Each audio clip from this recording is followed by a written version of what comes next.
Bom, quero pedir para os irmãos abrirem comigo na carta de Paulo aos Colossenses, no capítulo 1. Colossenses é uma carta do Novo Testamento, escrita pelo apóstolo Paulo à igreja de Colossos, ou à igreja de Colossenses. Capítulo 1, versículo 15 até o 23. Diz assim, Colossenses 1, de 15 a 23. Ele é a imagem do Deus invisível, o primogênito sobre toda a criação, pois nele foram criadas todas as coisas nos céus e na terra, as visíveis e as invisíveis, sejam tronos ou soberanias, poderes ou autoridades, todas as coisas foram criadas por ele e para ele. Ele é antes de todas as coisas e nele tudo subsiste. Ele é a cabeça do corpo, que é a igreja. É o princípio e o primogênito dentre os mortos, para quem tudo tenha a supremacia. Pois foi do agrado de Deus que nele habitasse toda a plenitude, e por meio dele reconciliasse consigo todas as coisas, tanto as que estão na terra, quanto as que estão nos céus, estabelecendo a paz pelo seu sangue derramado na cruz. Antes, vocês estavam separados de Deus, e na mente de vocês eram inimigos por causa do mau procedimento de vocês.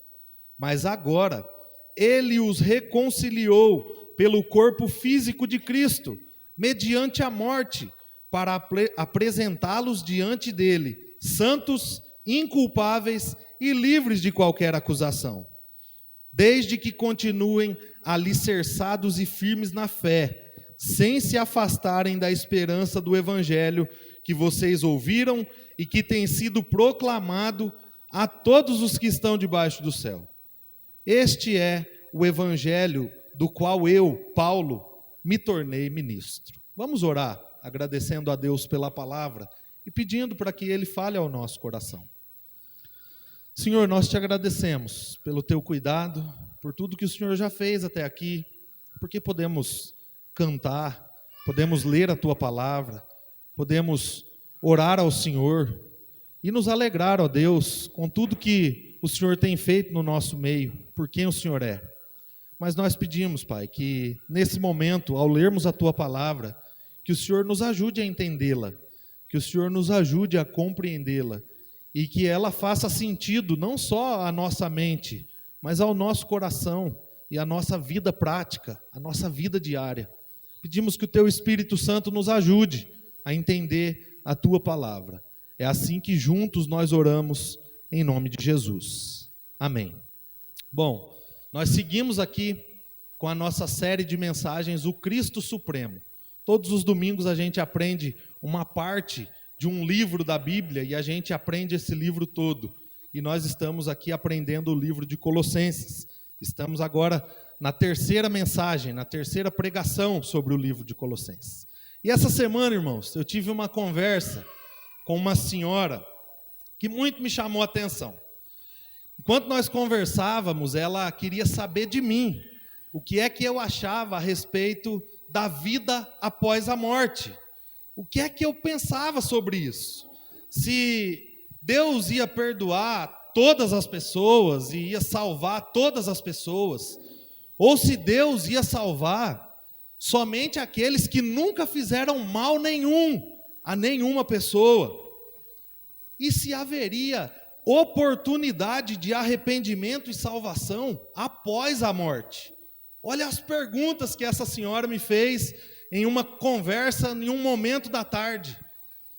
Então havia nessa senhora um certo interesse a respeito da salvação, mas eu percebi que esse certo interesse ele estava acompanhado de um sutil desespero, de um certo medo, de um certo receio, talvez por enxergar que pelo curso natural da vida, ela tivesse completando a sua carreira, como diz o apóstolo Paulo, por conta da idade já avançada, uma senhora, e aparentemente ela se encontrava com algumas questões na mente. Talvez ela estivesse pensando: o que é que vai acontecer comigo após a morte? Quando eu morrer, o que é que vai ser de mim? Ou será que ainda é possível que haja salvação para mim, mesmo na velhice? Ou até, se é possível mesmo salvação para mim, o que é que eu devo fazer para ser salva, sendo uma senhora já de idade avançada?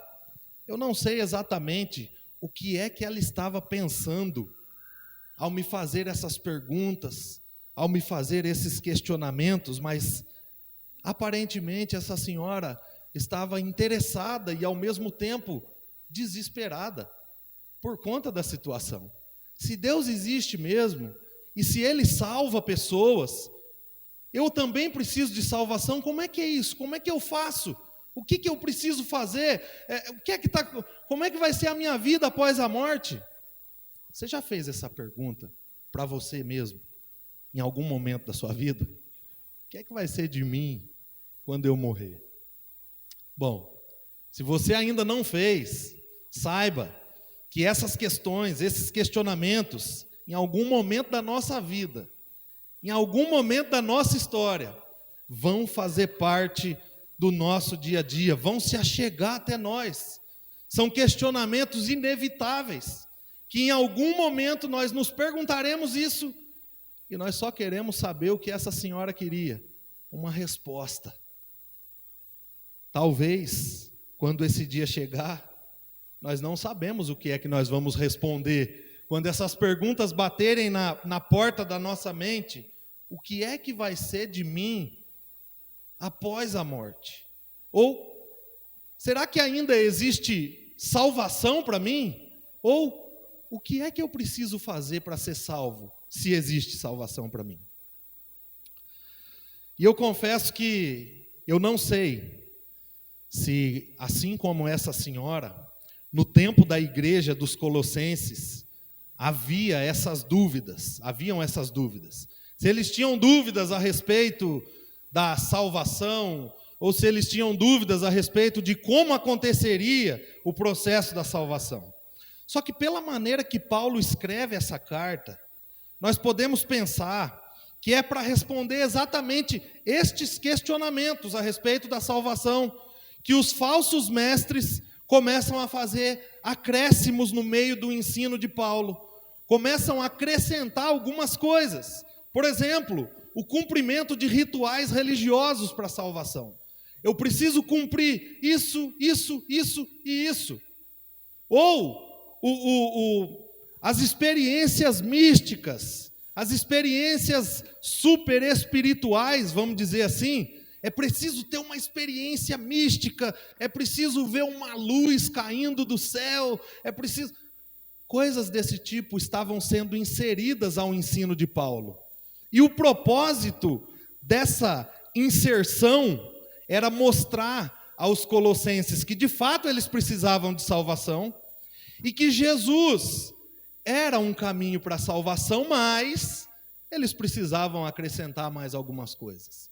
Eles precisavam cumprir com regras e rituais religiosos, ou eles precisavam de experiências miraculosas, assombrosas, para se relacionar com um Deus transcendente que nós nunca vamos conhecer e que jamais vai se relacionar conosco.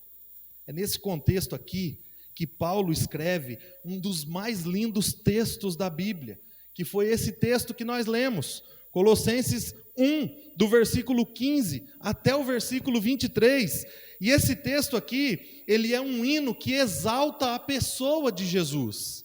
Ele engrandece a pessoa de Jesus. E ele mostra, de fato, a suficiência da pessoa de Jesus.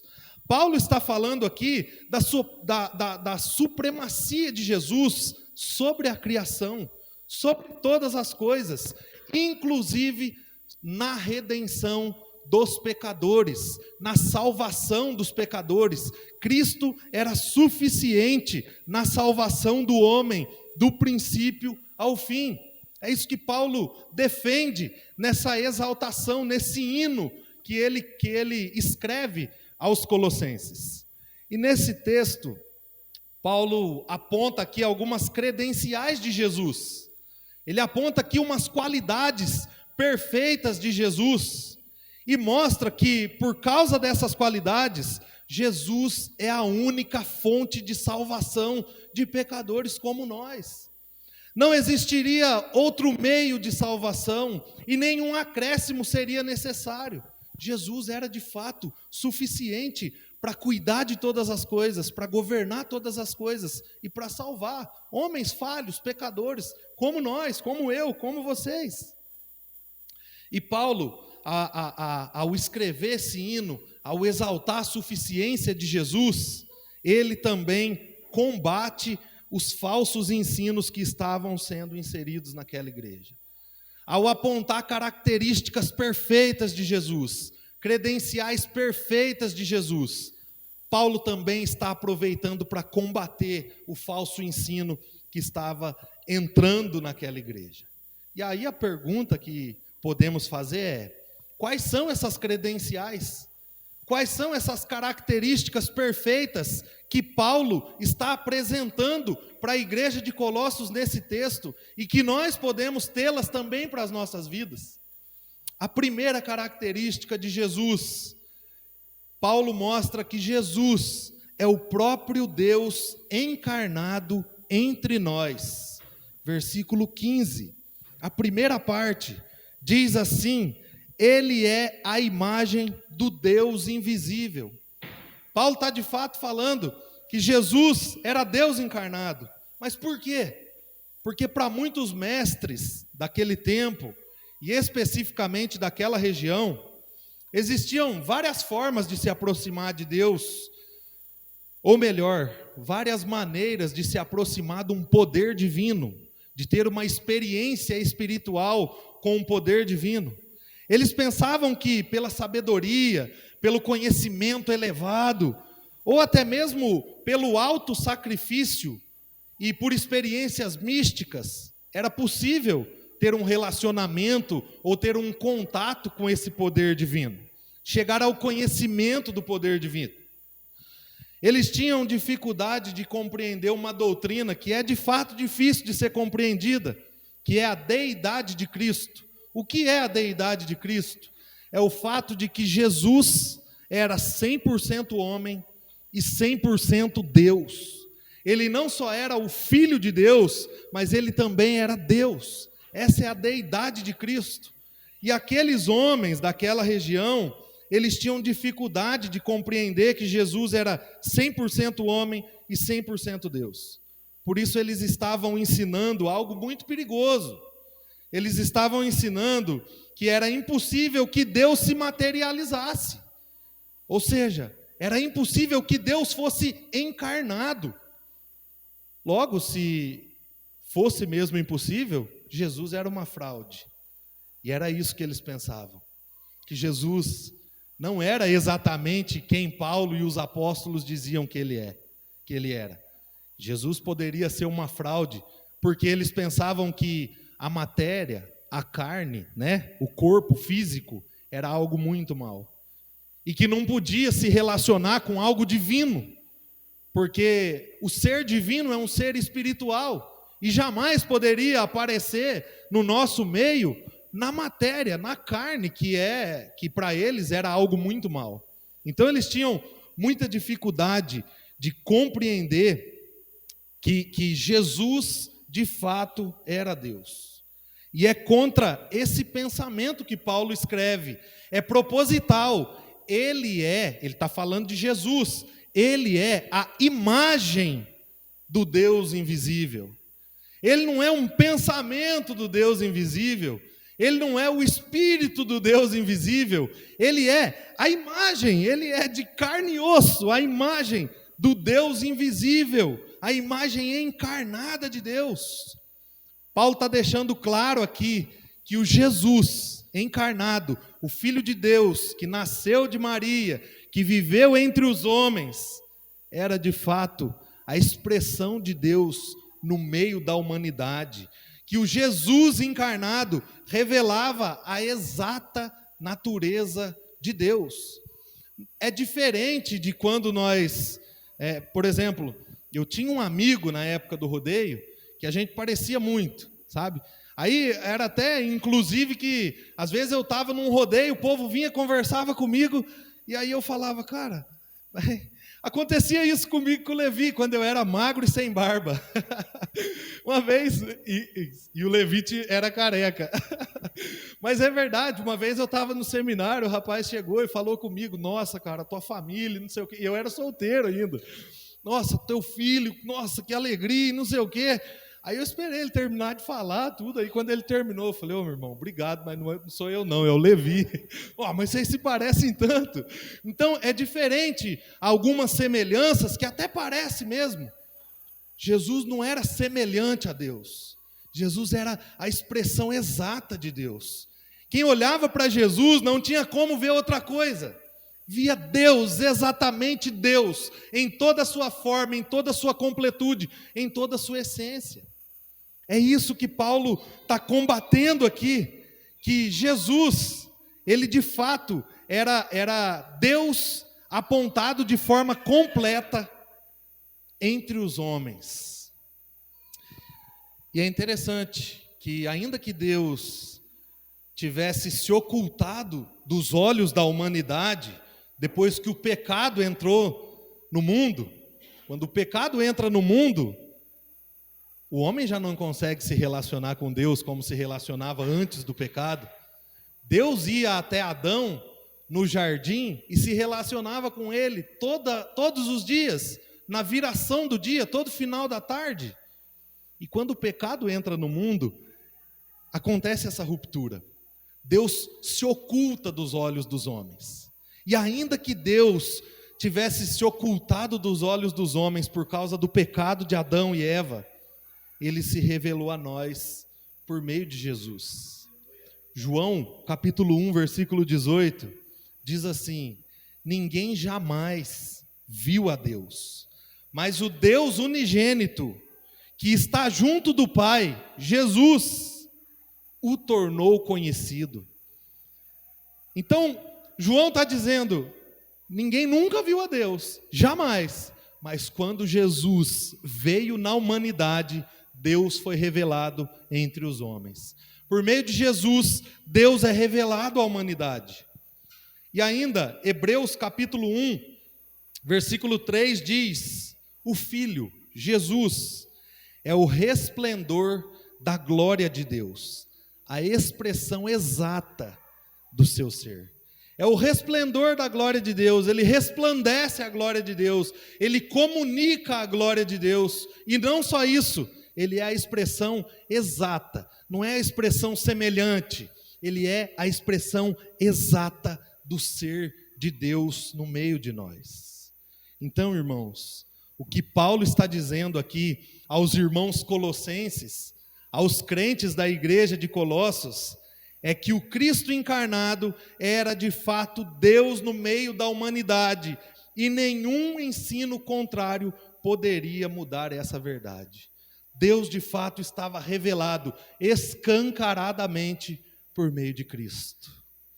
E meus irmãos, essa era uma verdade para aquela igreja, mas é uma verdade também para nós. Às vezes as situações nos levam até a pensar, onde é que está Deus? Às vezes as situações nos levam até a pensar, onde é que eu consigo me encontrar com Deus? Como eu faço para encontrá-lo? Ou como eu faço para conhecer a Deus? E a resposta está revelada na pessoa de Cristo, irmãos. Se olharmos para Cristo, veremos de fato Deus em toda a sua completude. E saberemos de fato, nós não teremos uma ideia de quem é Deus, nós saberemos de fato quem Ele é. Nós podemos conhecer a Deus, nós podemos nos relacionar com Deus por meio de Jesus. Foi exatamente por isso que Ele enviou o Seu Filho, porque aquela ruptura que aconteceu por causa do pecado, Era impossível que houvesse uma religação pelos nossos próprios esforços, pelas nossas próprias forças, pela nossa própria vontade. Mas ao enviar o seu Filho, Ele proporciona a nós, novamente, a ponte que nos liga a Deus. Foi para um novo relacionamento, foi para um relacionamento e um conhecimento de Deus, é que Ele enviou o seu Filho Jesus. E nós não só o conhecemos, mas nós podemos desfrutar das gloriosas riquezas que Ele tem preparado para nós. A semana passada, o Levi pregou sobre isso. Ele pregou sobre a suficiência disponível a nós por meio de Cristo. As coisas que estão disponíveis a nós por causa de Jesus. Porque Jesus morreu, ressuscitou, e nós podemos crer nele, ele vencendo morte e pecado na cruz. Muitas coisas estão disponíveis a nós, e nós não desfrutamos. Mas nós podemos desfrutar de tudo isso por meio de Cristo. Paulo está dizendo aos Colossenses aqui, quando ele fala, ele é a imagem do Deus invisível, vocês não precisam se sujeitar aos falsos ensinos que estão sendo oferecidos a vocês, para conhecerem a Deus.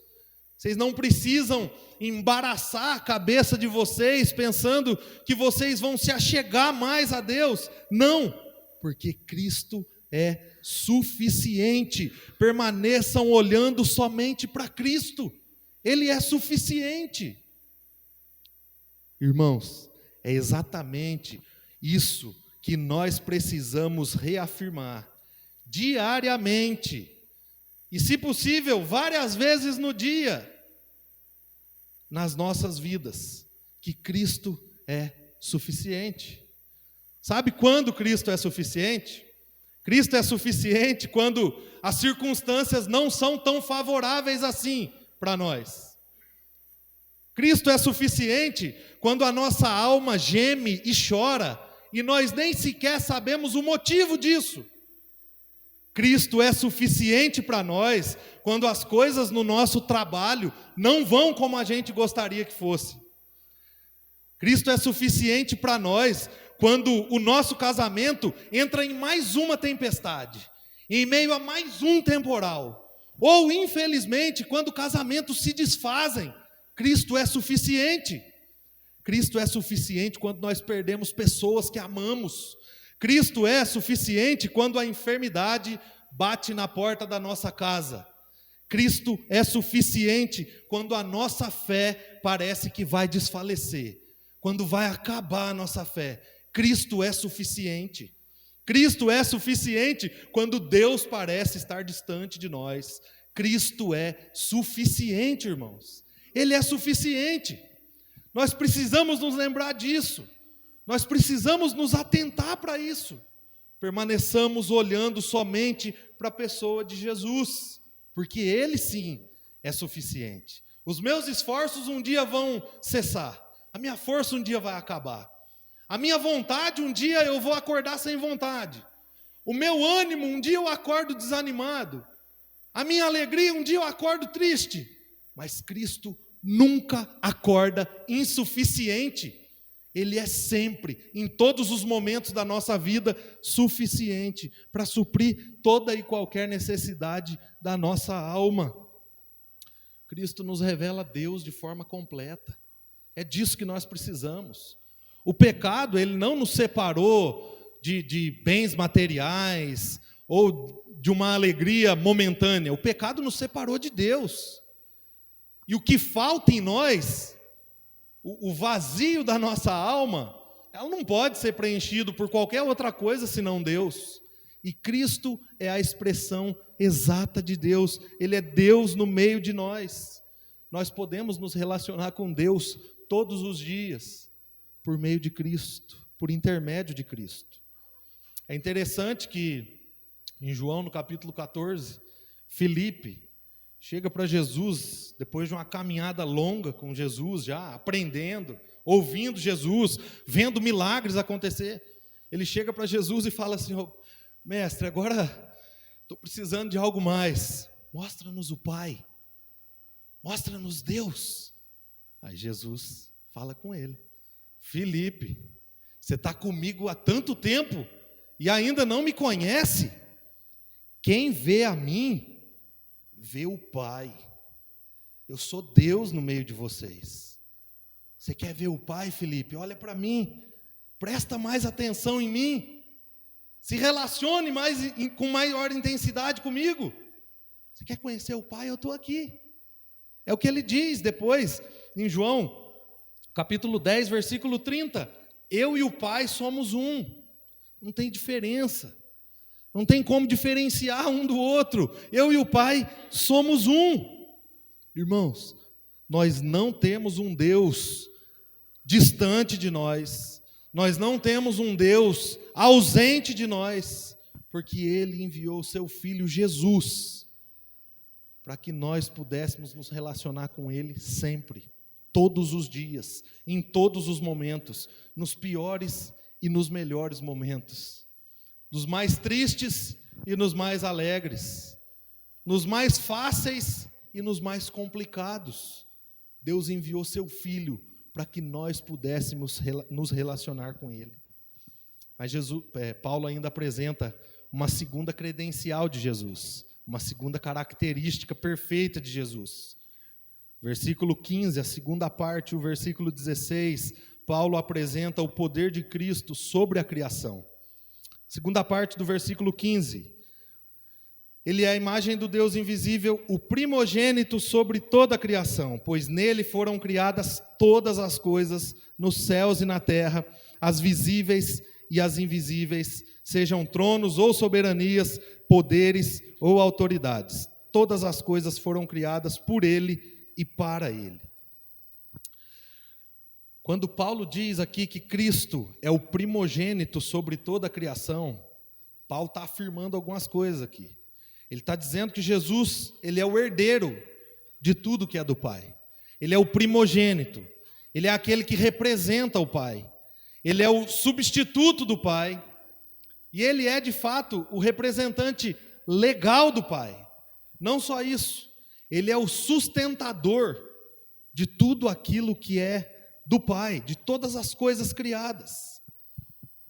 É o que diz. E aí, nós pensamos, o que é do Pai? Eu disse aqui, todas as coisas são do Pai. Mas eu disse porque a Bíblia diz isso. Salmo 24, versículo 1 diz assim, do Senhor é a terra e tudo que nela existe, o mundo e os que nele vivem. Ou seja, tudo é do Pai.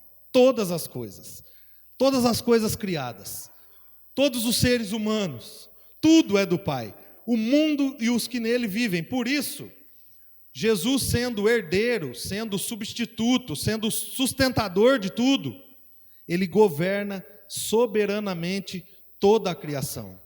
Nada está fora do governo de Cristo. Tudo está debaixo do seu governo. Tudo está sob os seus cuidados.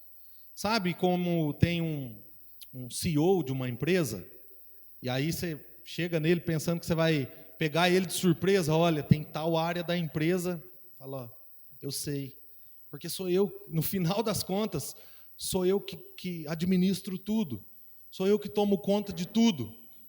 Então, Jesus é aquele que administra, que cuida, que governa, que sustenta todas as coisas que são de Deus. E aí Paulo então continua falando, nele foram criadas todas as coisas nos céus e na terra. Então Cristo não só governa e sustenta, como também ele é a origem de todas as coisas. Tudo tem como fonte criadora Cristo. Tudo parte de Cristo. Não parte do acaso, não parte de um boom que deu um dia, não. Todas as coisas têm sua origem na criação, por meio de Cristo, tudo. É o que João diz no capítulo 1, versículos 1 e 2. No princípio era aquele que é a palavra, ele está falando de Jesus, e ele estava com Deus, e não só estava com Deus, mas era Deus. Ele estava com Deus no princípio. É uma referência ao princípio de Gênesis 1:1, princípio da criação. E aí, Paulo vai continuar dizendo aqui aos Colossenses, né? Nele foram criadas todas as coisas nos céus e na terra, e tudo foi criado por meio dele. Então, isso nos lembra novamente a fala de João, capítulo 1, agora versículo 3. João diz: todas as coisas foram feitas por intermédio dele, e sem ele, nada do que existe teria sido feito. Então, tanto João, no início do seu evangelho, quanto Paulo agora aqui, escrevendo aos Colossenses, estão falando que por meio do verbo vivo, da palavra viva, da palavra poderosa para criar, do próprio Cristo, Deus fez todas as coisas. Jesus é a origem, é a fonte de todas as coisas na criação. Paulo está deixando claro de fato, olha, não é o acaso, não foi uma experiência, não foi também por qualquer esforço humano que tudo aconteceu por meio de Cristo.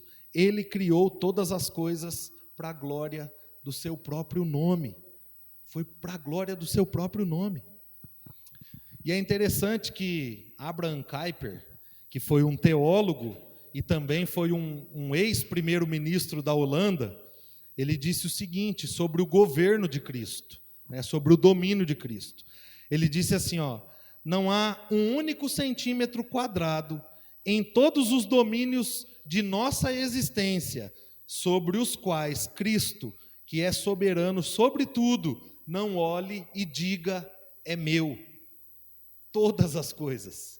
Como disse Paulo, né, aos Romanos, tudo é dele, por ele e para ele. Todas as coisas foram feitas exatamente por meio de Cristo, por intermédio de Cristo e para a glória de Cristo. E aqui, irmãos, nós temos que pensar, se Cristo é a fonte da criação, e se Ele governa e sustenta todas as coisas nos céus e na terra, nós vamos precisar fazer o que é mais difícil para nós, confiar e descansar nos cuidados dEle. Porque se Ele governa o universo, com certeza, irmãos, Ele cuida de nós. Ele não nos deixou de lado. Ele governa o universo. Tudo está debaixo do governo dEle. Então Ele também cuida de nós. E nós precisamos reafirmar isso todos os dias de nossas vidas, para o nosso coração, para que a gente não caia no engano de que através das nossas vidas, das nossas atitudes, da maneira que nós agimos e reagimos à vida, às circunstâncias da vida, que algo pegou ele de surpresa no meio do caminho, que alguma dificuldade, algum problema ou alguma situação pegou Cristo de surpresa, aconteceu um imprevisto. Nós precisamos reafirmar o cuidado dele sobre as nossas vidas todos os dias, porque a sua palavra fiel e verdadeira nos garante que não há possibilidade alguma que algo fuja do seu controle, que algo fuja dos seus cuidados, que algo fuja do seu governo. Ele sempre estará no controle de todas as coisas.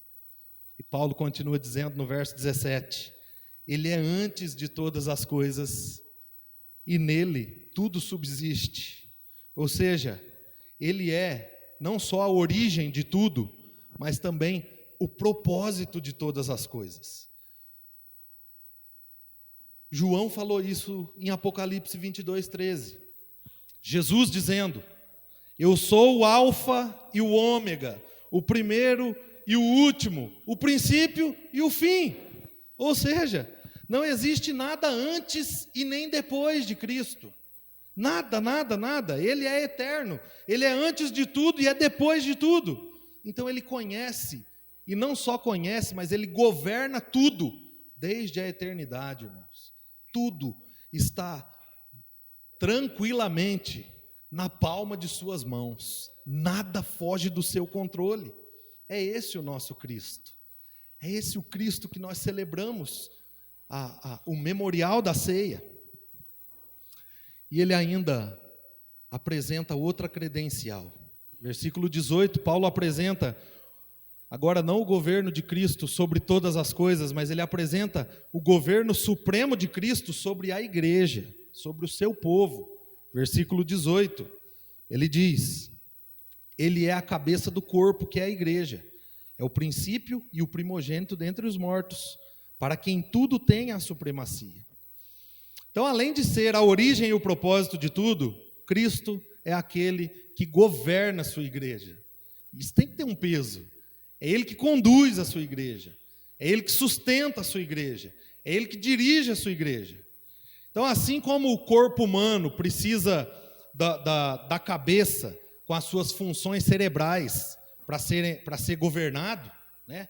Para receber as instruções do corpo, da mesma forma, Jesus também conduz a sua igreja. Ele é a fonte das funções cerebrais do corpo. É Ele quem dirige, é Ele quem instrui, é Ele quem conduz a sua igreja. Por isso, não é possível que haja vida em uma igreja na qual Cristo não é o centro de todas as coisas. Pode existir atividades, podem acontecer ativismos, movimentos, mas quando Cristo não é o centro de todas as coisas, é impossível que haja vida, porque Ele é a fonte de vida do povo, Ele é a fonte de vida da igreja. Por isso, tudo por meio de sua palavra flui e coordena o seu povo, a sua igreja. Então, assim como é possível que os membros governem, os membros do nosso corpo governem a nossa cabeça, também é impossível que outra pessoa, além de Cristo, governe a sua igreja. É impossível que a igreja e suas hierarquias, nós líderes, pastores, presbíteros, é impossível que nós governemos a Cristo. Não tem como. Ele é o cabeça da igreja, Ele é o Senhor da igreja. Nós somos apenas servos, nós somos sujeitos aos comandos do cabeça, que é Cristo. Nós somos apenas participantes dessa grande obra. Ele é quem dita as regras, Ele é quem instrui, Ele é quem corrige, Ele é quem conduz por meio de sua palavra. Ele é o Senhor da igreja. A igreja não tem uma guerra de soberanias. Os pastores são os senhores, os pastores são os elevados. Não, nós somos como diria um amigo meu do rodeio, o mineiro, ele falava: nós somos tudo comedor de feijão, tudo igual, ninguém é diferente de ninguém. A diferença é que nós nos sujeitamos a Cristo. E é isso, por causa desse senhorio, por causa desse governo sobre a igreja, que em tudo Ele tem a supremacia, irmãos. E nós devemos nos atentar para o governo de Cristo sobre nós, sobre a igreja. Porque quantas vezes nós nos colocamos como senhores de nossas vidas? Quantas vezes nós nos colocamos como o Cristo de nossas vidas?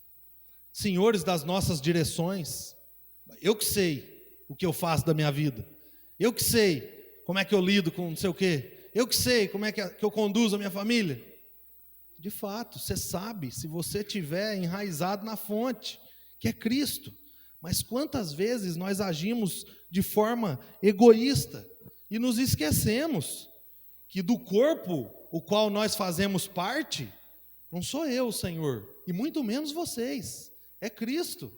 Ele é o Senhor das nossas vidas, Ele é o Senhor das nossas famílias, Ele é o Senhor da maneira como nós nos portamos no trabalho, Ele é o Senhor da forma como nós agimos lá fora, no meio da sociedade.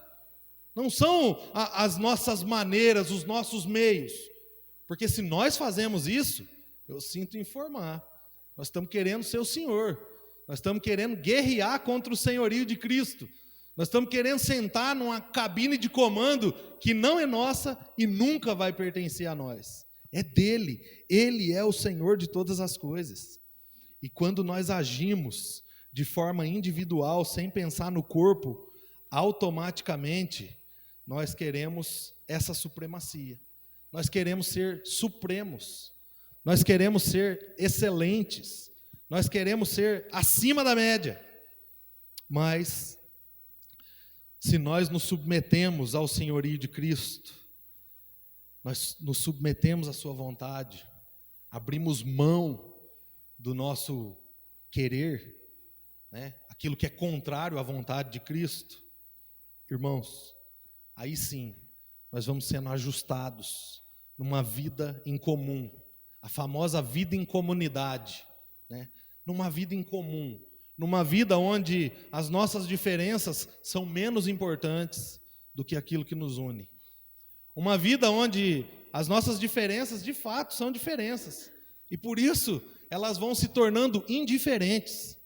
Porque o que nos une é muito maior. E o propósito pelo qual nós vivemos e pelo qual nós existimos é excelentemente maior. Dessa forma, irmãos, as nossas diferenças começam a não nos afastar mais dos cuidados da comunidade, dos cuidados do corpo.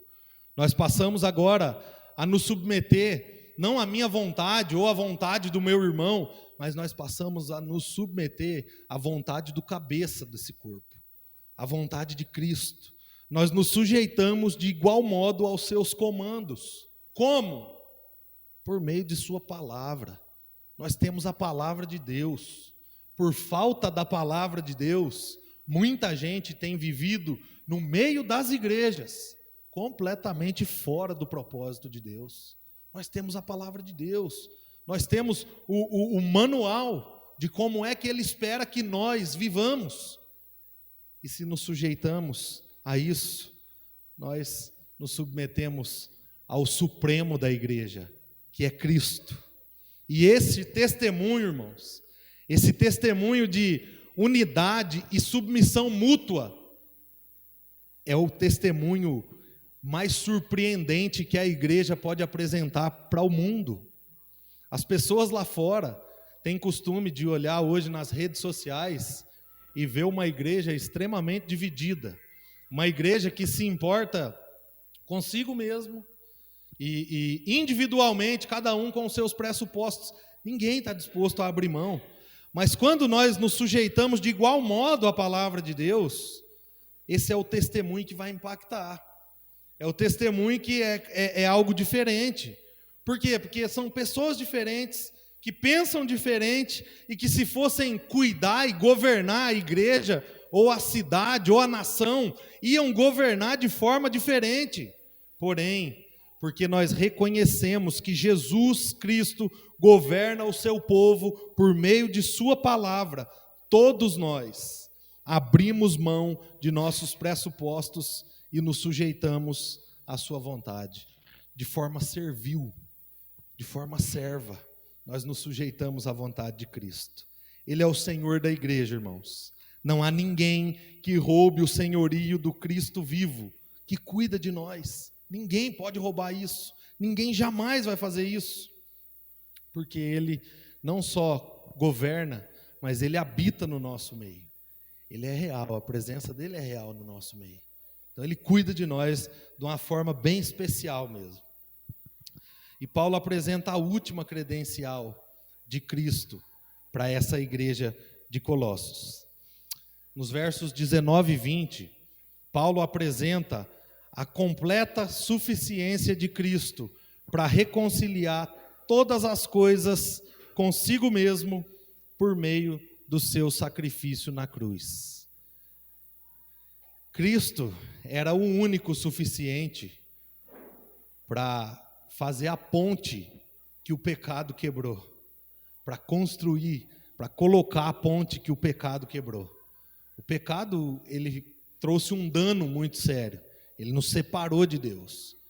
Mas Cristo era o único, a única maneira do homem se relacionar com Deus de novo, era por meio de Cristo. E os falsos mestres daquela região, irmãos, eles entendiam que plenitude, ou completude, ou a completude da alma, né, a satisfação da alma, ela só seria alcançada por alguns motivos. Por meio de uma elevação espiritual. Sabe? Quando você passa perto, você vê algumas pessoas que estão buscando ser espirituais mesmo, tal, não sei o quê. E aí você olha e você fala, nossa, tem até vergonha, né, de passar perto dessa pessoa, porque eu sou tão humano, eu sou tão comum, eu sou tão normal, né? E as pessoas são tão espirituais, então, né, até treme quando passa perto da gente. Então, assim, naquele tempo existia isso também. Eu não sei, alguns aqui devem ter experiências com igrejas evangélicas. Então, em algumas igrejas que a gente vai, quando acontece algum movimento dito espiritual, a gente olha e fala, nossa, aquela pessoa ali, ó, cheia de Deus, viu? Só que a Bíblia, ela fala sobre ser cheio de Deus de uma forma completamente diferente do que os nossos olhos veem. Ela fala de uma transformação interior, de um novo caráter, de uma nova maneira de viver, não de expressões, ou de um tom de voz, ou de um sapateado e um rodopio. Não. Ser cheio de Deus, à luz da Bíblia, é ter um caráter transformado, é ter uma vida diferente.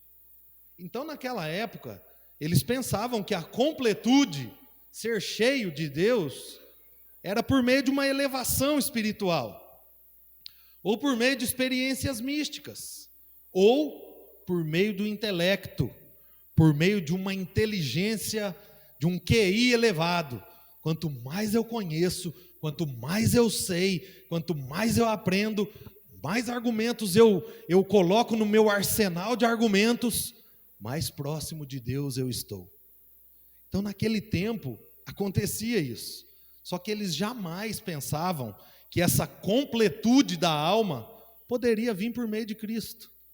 Porque eles não acreditavam que Cristo era de fato puro e sem pecado. Eles acreditavam que Cristo, só pelo fato de ser encarnado, já era impuro. Porque, como eu disse aqui, a matéria é impura e só o espírito que é puro.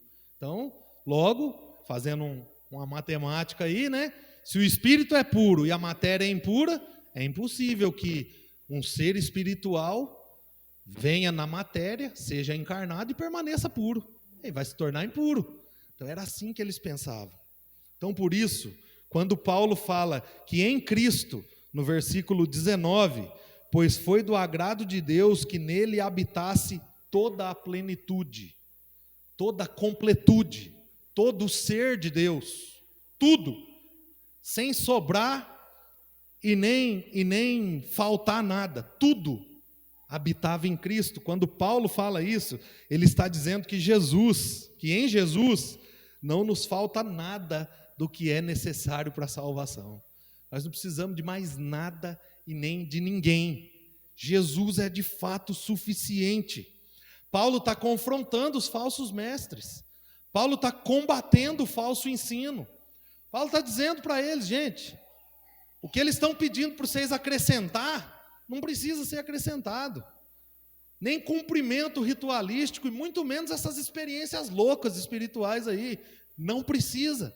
Cristo é suficiente. Paulo deixa bem claro que é exclusivamente Cristo que tem a completa suficiência para salvar pecadores e reconciliar todas as coisas por meio de sua morte, por meio do seu sacrifício na cruz do Calvário.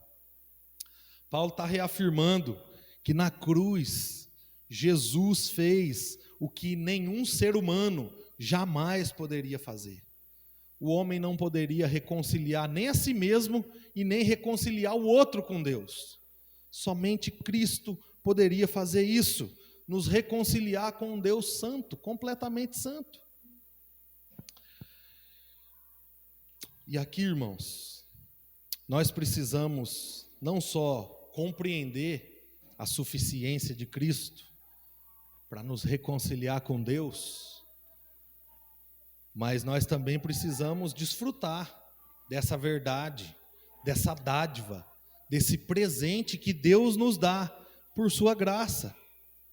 Irmãos, a cruz, o que Jesus fez na cruz, é a prova de que não existe extremo ao qual o amor de Deus se negue a buscar, a resgatar um coração perdido.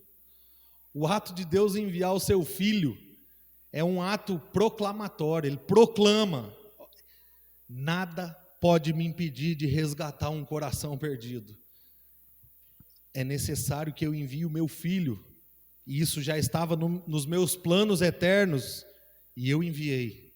A cruz é o único meio de reconciliação entre Deus e o homem, porque no final das contas, na cruz nós vemos duas coisas bem claras: o amor de Deus, como a Bíblia diz, que ele amou o mundo de tal maneira que enviou seu Filho. Então assim, é inexplicável alguém amar dessa forma, enviando seu Filho. Só que ao mesmo tempo que mostra amor, mostra justiça, porque ele não deixou de punir o pecado. Ele puniu o pecado sobre Cristo, como eu li em Isaías no começo, sobre as suas pisaduras, por causa do sofrimento de Cristo, por causa da morte de Cristo. As nossas feridas foram saradas, os nossos pecados foram perdoados.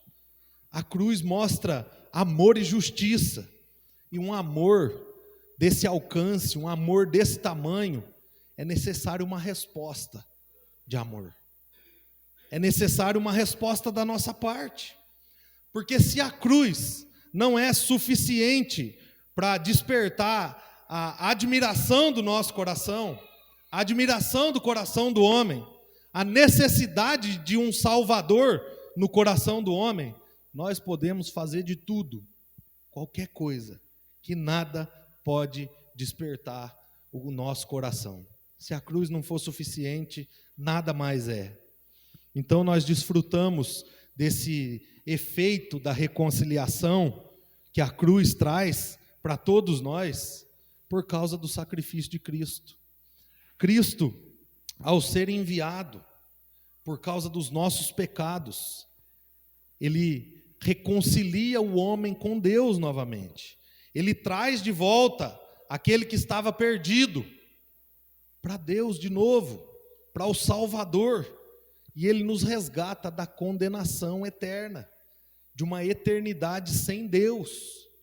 É esse resgate, que é essa completude de Jesus, nos traz esse resgate, nos livra da condenação e nos traz agora vida eterna.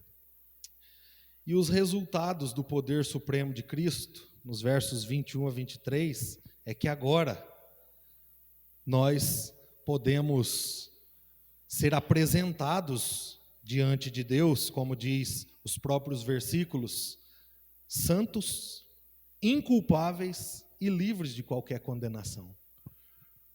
Porque Jesus é quem é, porque Jesus fez o que fez, porque Jesus conduz e governa tudo da forma que Ele conduz e governa, nós somos apresentados diante de Deus, inculpáveis e livres de qualquer condenação.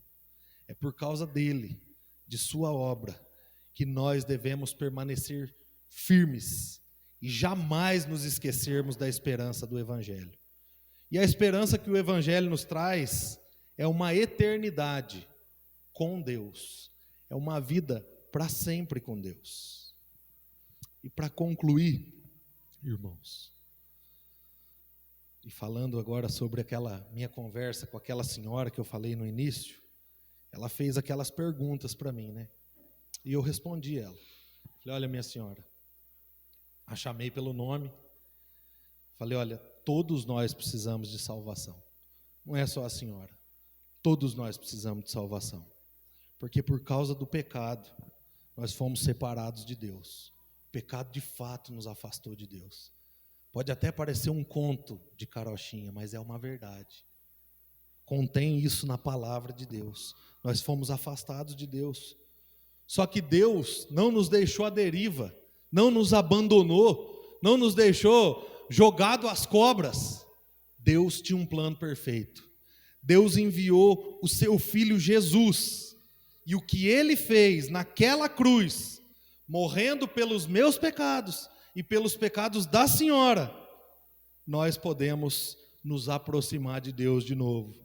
Por causa da cruz, por causa do que Ele fez por nós, nós podemos nos aproximar dele de novo. Então a pergunta da senhora é se é possível que tenha salvação para a senhora. É possível. Agora, o que é que a senhora tem que fazer? Não tem muita coisa para fazer. Porque o que tinha que ser feito, Jesus fez. Ele pagou os nossos pecados na cruz. Agora a senhora só precisa crer. Crer de fato que Ele é o único meio de salvação. Tanto para mim, quanto para a senhora. Não existe outro meio. Qualquer coisa, qualquer atalho que for apresentado para a senhora daqui para frente, vai ser de fato um atalho que não vai te levar ao destino certo. O único caminho que pode nos levar a Deus é Jesus. Ninguém mais, nada mais, nenhuma obra. Porque no final das contas, o que nós precisamos cumprir diante de Deus, só Jesus pode cumprir. E só Ele cumpriu. E aí eu falei para ela, essa é a verdade sobre a vida após a morte. Eu falei, se a senhora der ouvidos ao que eu estou falando para a senhora hoje, e se arrepender dos seus pecados, e confiar que Jesus pagou os seus pecados na cruz, a Bíblia garante que há perdão de pecados e reconciliação com Deus, para a senhora, para mim e para todo aquele que crê no sacrifício de Jesus. Eu não sei o que é que aconteceu com aquela senhora, né? Porque ela não me deu uma resposta. Ela estava com os olhos lacrimejando, mas ela não me deu uma resposta. Eu espero que ela possa pensar nisso, nessa conversa que nós tivemos. E eu orei por ela em casa, e eu falei, Senhor, a Tua palavra foi colocada diante dela, e que ela possa pensar, e que o Teu Espírito possa guiá-la em toda a verdade. Somente por meio de Cristo, irmãos, nós temos a imerecida graça salvadora atuando em nós. Porque no final das contas, só Ele é suficiente para governar tudo, para cuidar de tudo e para salvar. Nada e nem ninguém mais pode fazer isso.